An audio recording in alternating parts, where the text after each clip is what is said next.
Serviço de atendimento ao cinéfilo, qual sua pergunta? Cheio de tesão mandou R$ 5. Professor, você acha que o erotismo e a sensualidade, como elementos humanizantes, têm se perdido no cinema?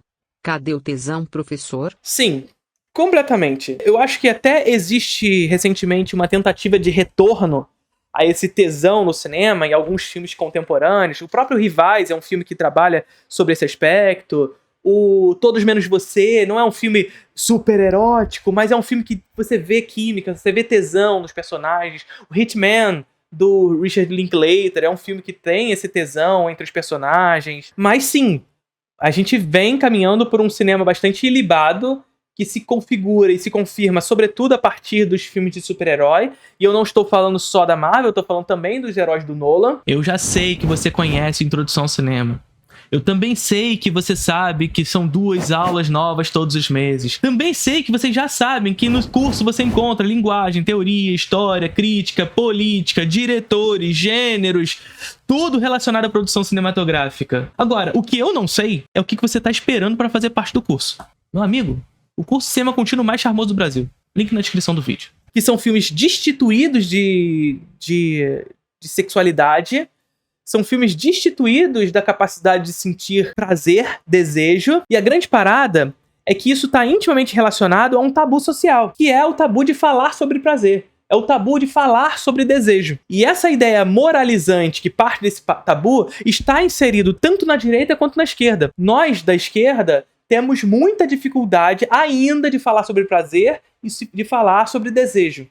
Ainda temos muita dificuldade de falar sobre essas coisas. Ainda tem muitas dificuldades por estarmos inseridos, por estarmos presos por uma série de noções morais tão provenientes de uma estrutura tradicional, burguesa. E a gente não consegue se desvincular dela. Então, assim, primeiro lugar é ter na arte uma ferramenta, e assim, quando eu digo isso, não é que a arte precisa ser uma ferramenta de nada, mas ela pode ser, mas ter na arte também uma ferramenta de desafio, de desafiar essa ordem moral, de desafiar esses tabus socialmente estabelecidos. A arte tem esse lugar.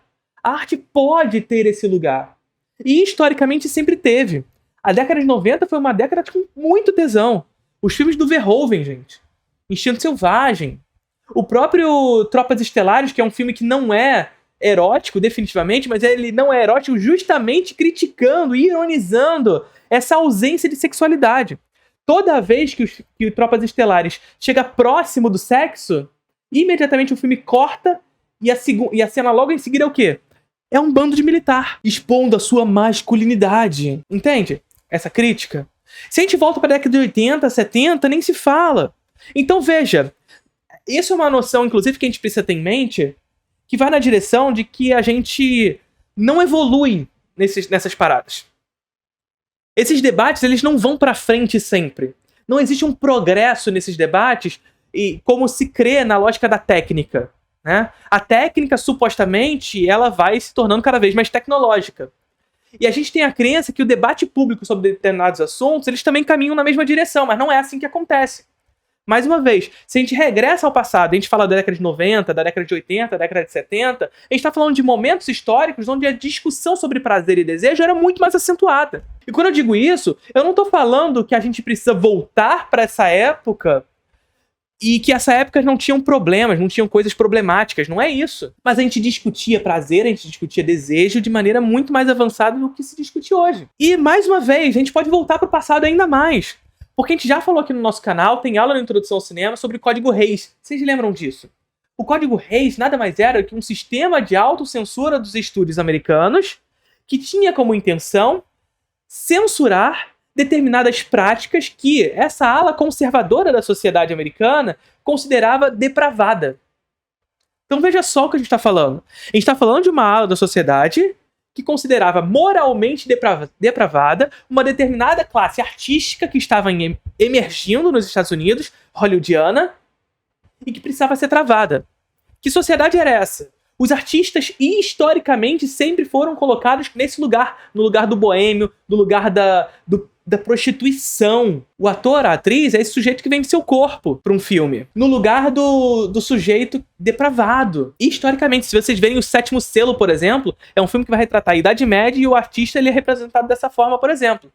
E essa ascensão de uma Hollywood, naquele contexto, abriu alerta para essa sociedade conservadora que pressionou os estúdios, inclusive, a censurar essas práticas. Antes do Código Hays, e portanto antes da década de 30, e mais especificamente de 34, o cinema hollywoodiano fazia muita coisa com nudez. Eu tô falando de década de 20, gente. Eu tô falando de 1930, gente. E o cinema hollywoodiano fazia coisa com nudez. Mas Hollywood entra num período, a partir de 34, até segunda metade da década de 50, e mais especificamente até 69, que é quando o Código Hays cai, de completo ilibamento, de completa castração do seu cinema por conta do Código Hays. Cite nomes, pega os filmes da Marlene Dietrich nessa época. Pega a Anjo Azul, Vênus Loira. Vênus Loira começa com um rapaz olhando para moças tomando banho. E elas estão tomando banhos nuas. Então, começa por aí. A gente pode discutir que, historicamente, esse desejo, esse prazer, ele está vinculado a um desejo e um prazer masculino, que isso pode também ser trazido para um desejo feminino. Isso a gente pode discutir abertamente. Tem que ser discutido. E isso é problemático nas maneiras como eram retratadas no passado. Como o desejo feminino não era representado em tela também. Também. Porque não é sobre retirar o desejo e o prazer das figuras representadas ao olhar masculino, mas não ter a representação do desejo e do prazer feminino. E a gente entra numa onda que está muito vinculada à crise do capitalismo, e esses ciclos são muito claros, gente. Aqui vocês precisam ter em mente nisso. O capitalismo é um sistema produtivo que vive de crises. A crise é inerente ao capitalismo, por suas próprias contradições internas. Contradições essas que provocam, que são a causa da crise posterior, que é cíclica, sempre retorna. E quando essas crises chegam, existe uma disputa de classes muito clara. Por quê? Porque quando a crise chega, é a classe trabalhadora que sente a chibata nas costas. E quando a classe trabalhadora sente a chibata nas costas, ela tende a se rebelar. E quando a classe trabalhadora tende a se rebelar, alguém precisa pautar esse debate. Alguém precisa pautar essa revolta. E quem tende a pautar essa revolta? A classe dominante. Quem é a classe dominante? É a direita. É o conservador. É a burguesia. E veja só o que eu tô falando isso tudo aqui, porque parece que a gente fugiu do assunto. Eu tô falando que é justamente nesses momentos de crise do capitalismo, historicamente, que esses discursos conservadores vêm à tona. Ou melhor, eles sempre estão à tona, mas eles se extremam. Mais uma vez, vamos voltar atrás lá no Código Hays? Eu disse pra vocês que o Código Hays surgiu em 1930. Ora, um ano antes que a gente teve quebra da Bolsa de Valores, crise de 29. A partir da crise, alguém tem que ser culpado. A gente precisa encontrar o culpado para a degeneração dessa sociedade. Quem vai ser o culpado? O judeu, o artista,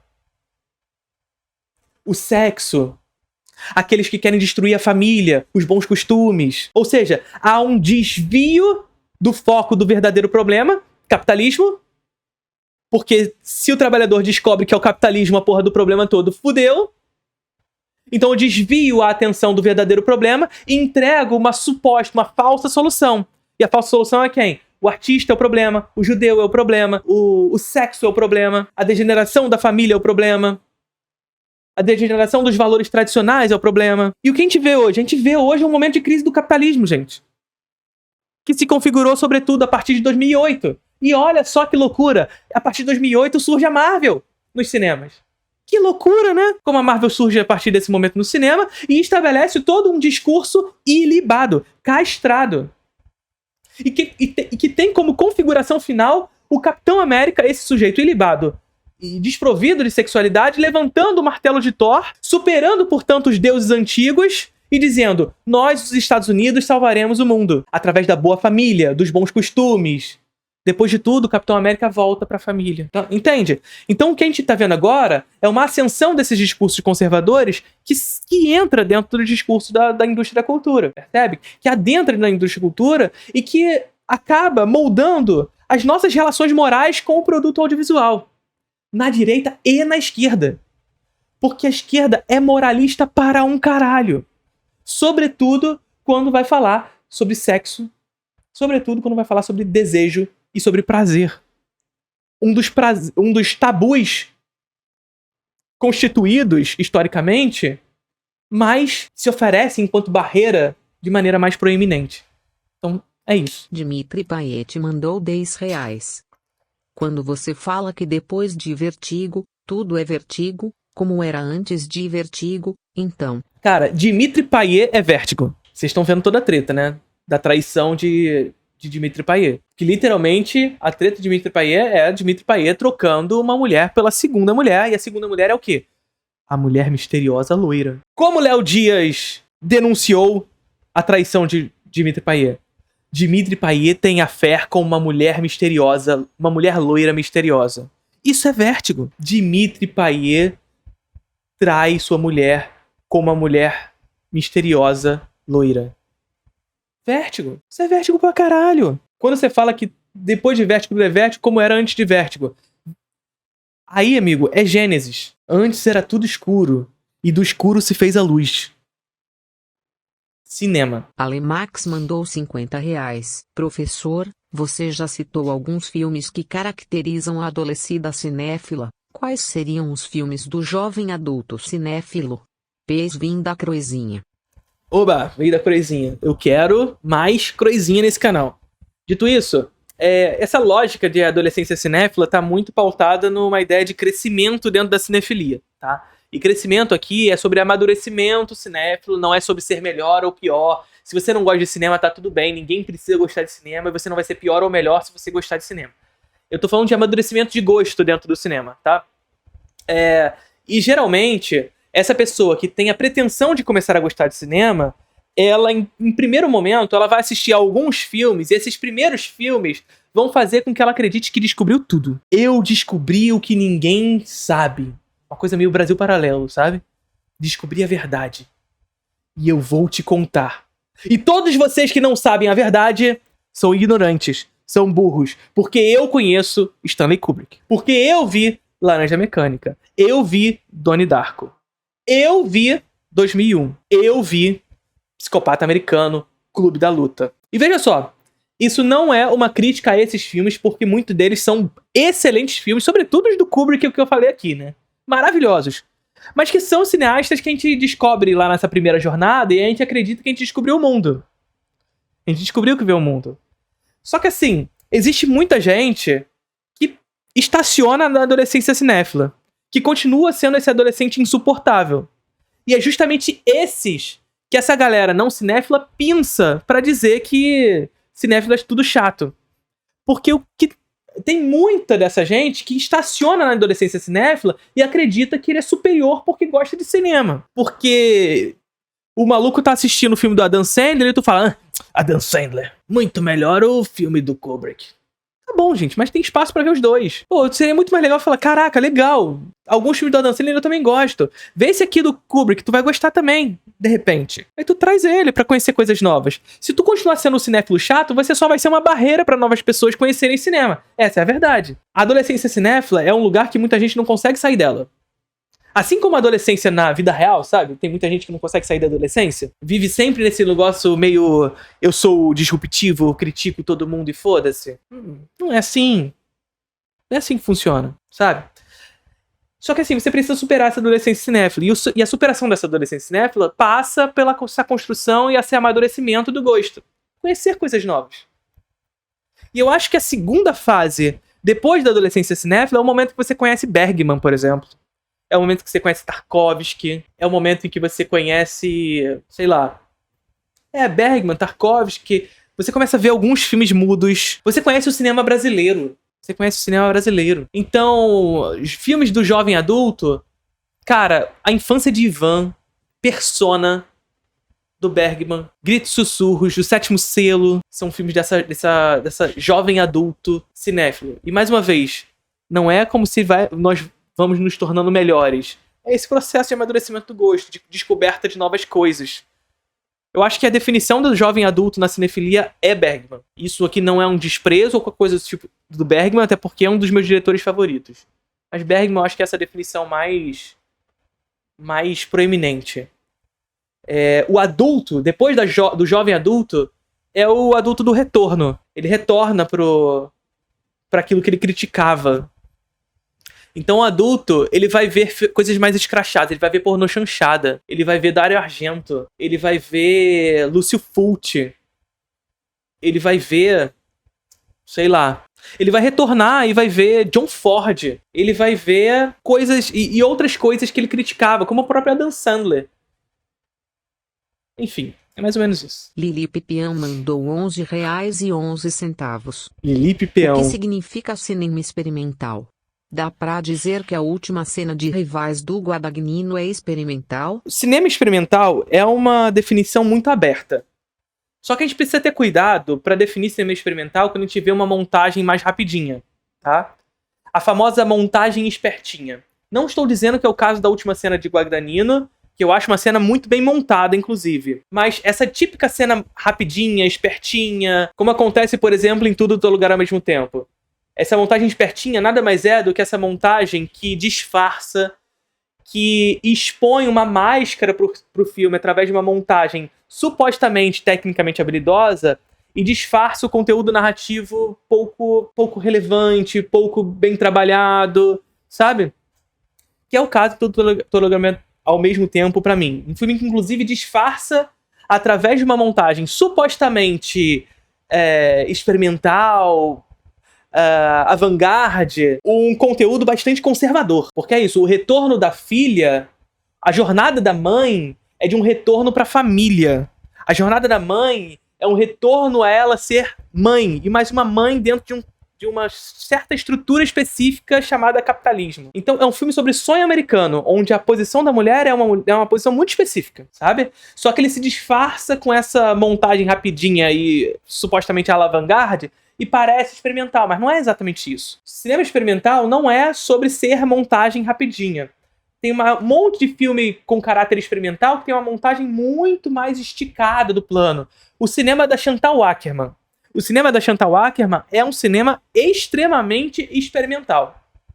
E é um filme que definitivamente trabalha com pouquíssimos planos no filme.